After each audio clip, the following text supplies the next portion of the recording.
Hello students, welcome to ABBHS Digital Classroom, Standard 9th Geography. Now in the previous lessons till now we have studied the precipitation and the runoff of the water, where this runoff goes. Now the rivers, the seas, all this we have studied in the previous classes. Now all this surface water, finally where does it reach? So this surface water, finally it reaches the oceans. Now what do you know more about the oceans? You have also studied the ocean currents and the high and the low tides. Now this you have studied in the 8th standard. More about the ocean we are going to study in the next lesson, that is the 6th lesson. This lesson is the properties of the seawater. Now in the properties of the seawater, the first major property that we are going to study is the temperature. Now what is the difference in the temperature of the land and the sea? Now this is the first question asked in the lesson. So what is the difference in the temperature of land and sea? As land being solid in nature, it gets heated up more, whereas the surface temperature of the sea is less than that of the land. Now what would be the difference in the temperature of the seawater from equatorial region to the polar areas? Now let us see this along with the diagram. As you go from the equator towards the pole, the temperature of the seawater starts decreasing. As the intense rays of the sun are received on the equator, the surface temperature at the equator is more. As we go towards the pole, the intensity of the sun rays also goes on reducing, and thus the temperature of the seawater goes on decreasing from the equator towards the poles. Now what are the other factors that determine the temperature of the seawater?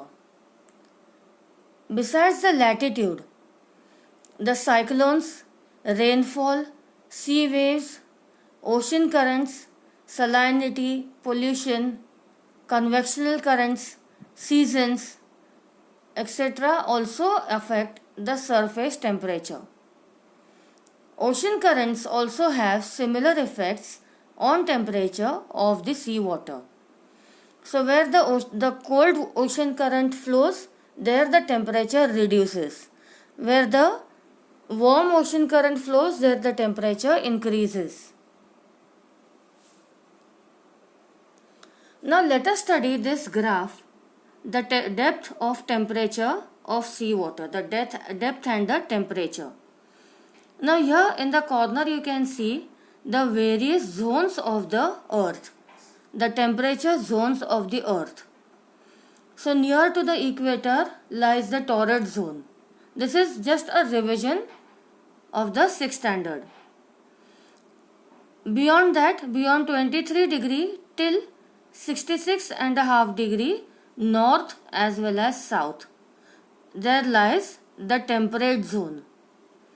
And beyond 66 degree till the north pole and in the south till the south pole lies the frigid zone. Now let us see the temperature of the sea water according to these three temperature zones. Now here this graph is a bit different than the graphs that you have studied earlier in the class. Now this graph shows the depth of the sea water. So instead of drawing the graph upwards, we are going to draw it downwards as we are going deep inside the sea. Now here the x-axis or the horizontal axis shows the temperature in Celsius in the various zones, whereas the vertical axis shows the depth in the sea. Here we'll start with the 0 degree. The temperature in Celsius are divided into as 0 degree, 5 degree, 10, 15 and 20. The first one you can see, that is the high latitudes. Now which are the high latitudes? The latitudes, those are beyond 66.5 degree north and south. So at these higher latitudes, at the surface of the sea, at zero depth is at the surface of the sea, the temperature is 4 degree, as this is the frigid zone.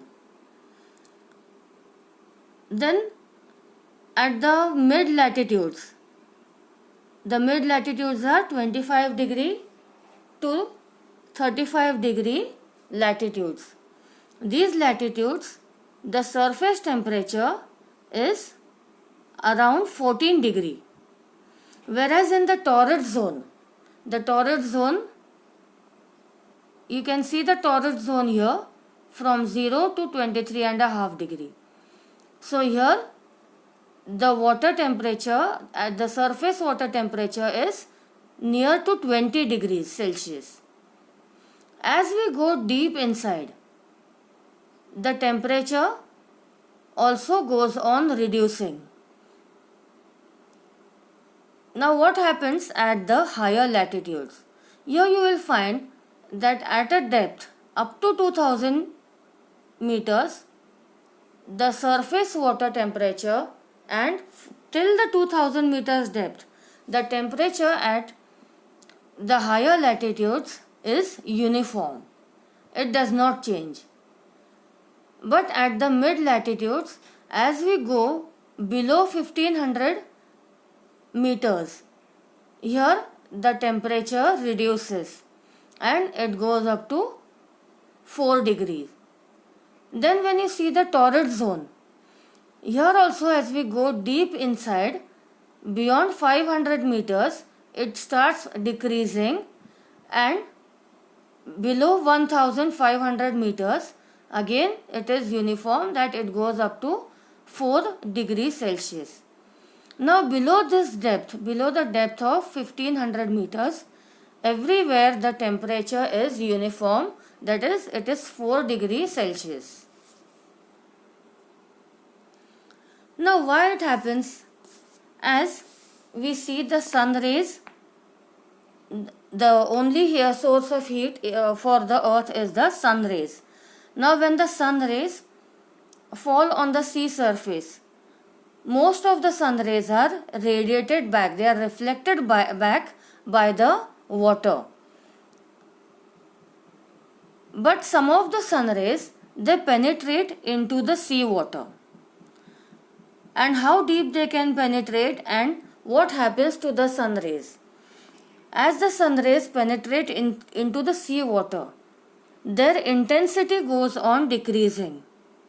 So the heat that is received at the top, at the surface of the water, is more, whereas as we go deeper inside the sea water, the intensity of the sun rays decreases, and so the temperature also decreases.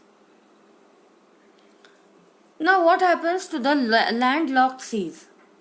As these landlocked sea, here you can see the image of the map of Caspian Sea. A landlocked sea is a sea that is surrounded by all the sides by land. So here the temperature has an impact of the temperature of the land. As the land gets heated more and the sea does not have any other source of fresh water, here the temperature of the sea is more, as well as even the salinity of the sea is more. Now the next property of seawater is salinity. What is salinity? The amount of salt that is present in 1000 gram of seawater. That is called as the salinity of the sea water. You have studied the salinity also right from the standard 6th. Now, why is the taste of the sea water salty? What are the reasons for high salinity in the oceans? What is the use of salt in the oceans? And how can we obtain the salts from the ocean water? Now, why is the taste of the sea water salty? As we see that the river flows into the sea. While flowing, it carries a lot of sediments from all the places that it flows. Now, this transportation walk of the river, where it ends into the sea, it carries everything, whatever it carries, it deposits into the sea. Now, what are the reasons for high salinity in the oceans? Let us study the reasons for high salinity in the oceans. Here a simple experiment is given in the textbook.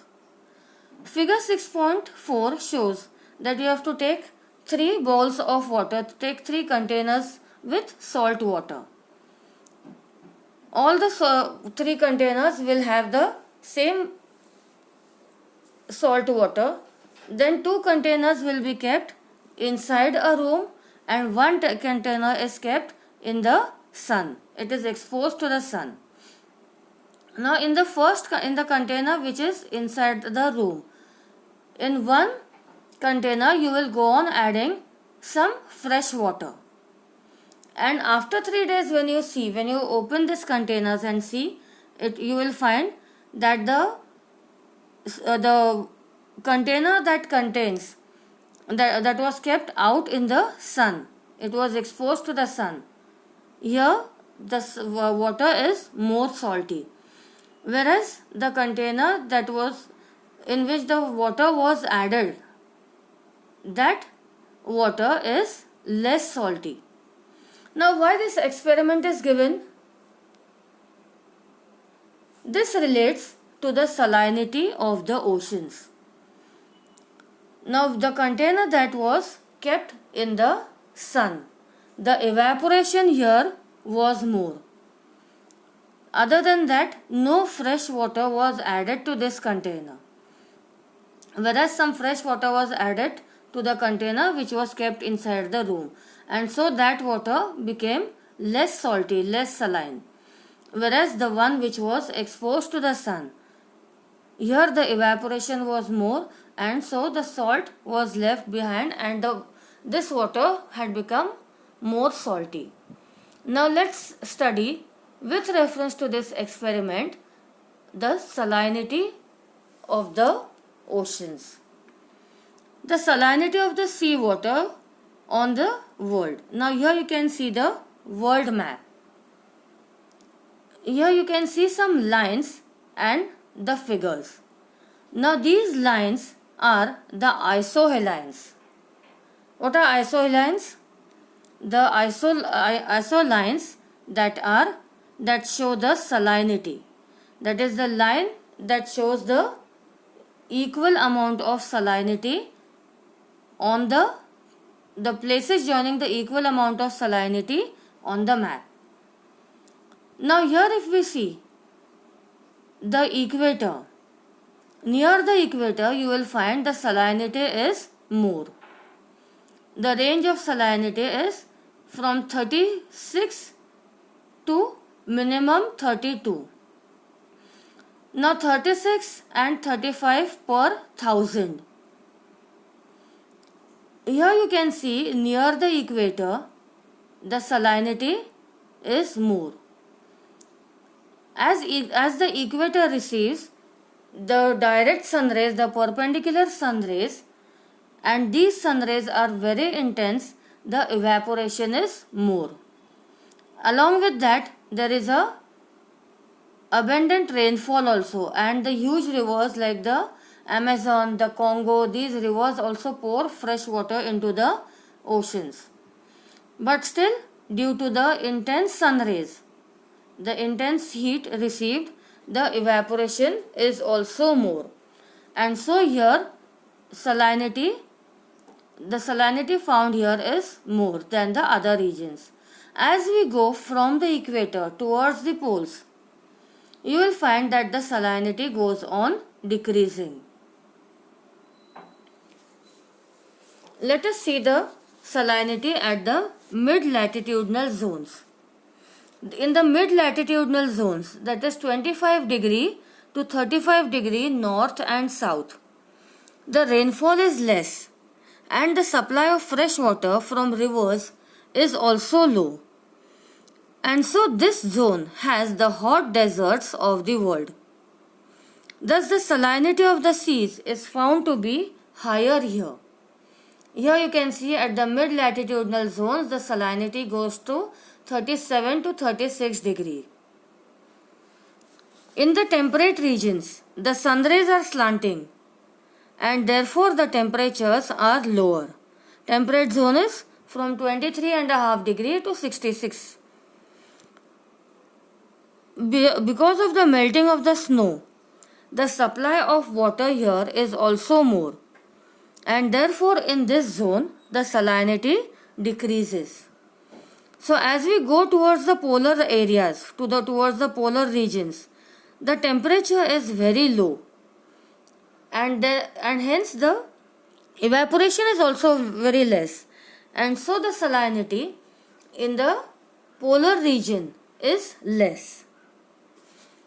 Now landlocked seas have a higher salinity. As we have seen, the landlocked sea, as the rate of evaporation here is more, as well as the supply of fresh water is also less, and the sea is enclosed by the land, so the temperature here is more, and so the salinity is also more. Now let us see the Dead Sea. You have heard the name of the Dead Sea, you have studied about it. The name itself tells the condition here. Nothing can survive in this sea. This sea lies on the border of Israel and Jordan, and it has a salinity of 332 per thousand. And the Jordan River is the only large river meeting this sea. Here the rainfall is low, as well as the supply of fresh water is also low, and the evaporation is high, and therefore the sea has become at highest at the salinity. Another characteristic of the Dead Sea is that the land here is below the mean sea level. Like in all other regions, from the mean sea level, the land here at the mean sea level, the land goes on increasing, the altitude of the land goes on increasing. Here at this sea, it is lower at the as far as minus 400 meters. It is the one of the places having the lowest elevations on the earth. On this sea, if you jump into the sea, you will not drown because of the high density of the sea. Now what is density? This we are going to study in the next session. What is the density and what is the effect of temperature and salinity on density. Till then, stay home, stay safe. Thank you.